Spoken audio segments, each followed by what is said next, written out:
So this is not true. Here at this point, it's quite complicated. It's so easy to shout. It's so easy to keep accusing each other. But if you want to solve this problem, we have to sit together. We have to address it properly. It's so easy to just say what you want while sitting here. I live in a refugee camp, and I can tell you, my parents and my sisters are still today, and they still refusing to buy land or property. They still living in the hope that one day they should have the right to go back. So it's easy for you to talk about it, but it's not easy for my parents to accept what you're saying. Yeah, I just wanted to clarify something on the question of Jewish refugees.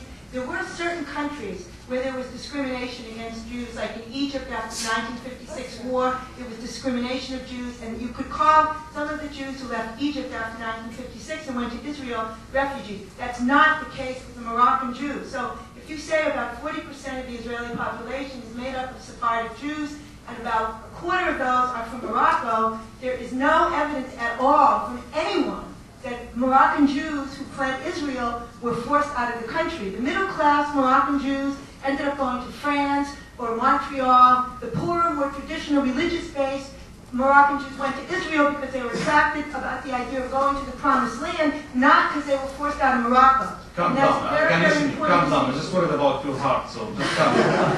Calm down. Calm down. Calm down. Calm down. Worried about you. Calm down. In the interest of everyone's cardiac health, then I'll bring our topic back to internal Palestinian politics. In your book, I know you try to focus on the Hamas leaders within the territories, but you mentioned in a couple of points in the book how Khalid Mashal has retains the political leadership, not only in title, but also in terms of his substantive influence.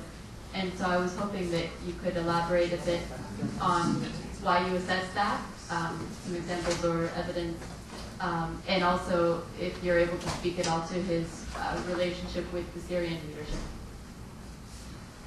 First to go to the comment about the first lady here in the front.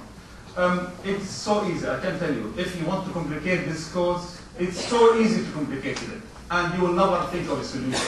The most important to solve it or to get close to solving it by just sitting and trying to look sincerely at ways, because it's so easy. You can accuse each other maybe for another century, and the loss of life will continue for both sides.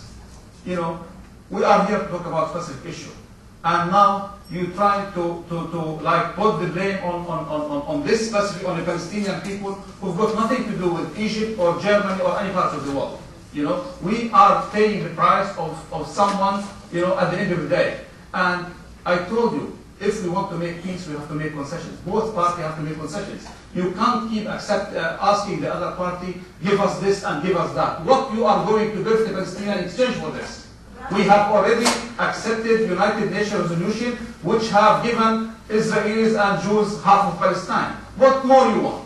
We're only asking for a fraction. We're only asking for our occupied West Bank and Gaza to be back. So be nice to us.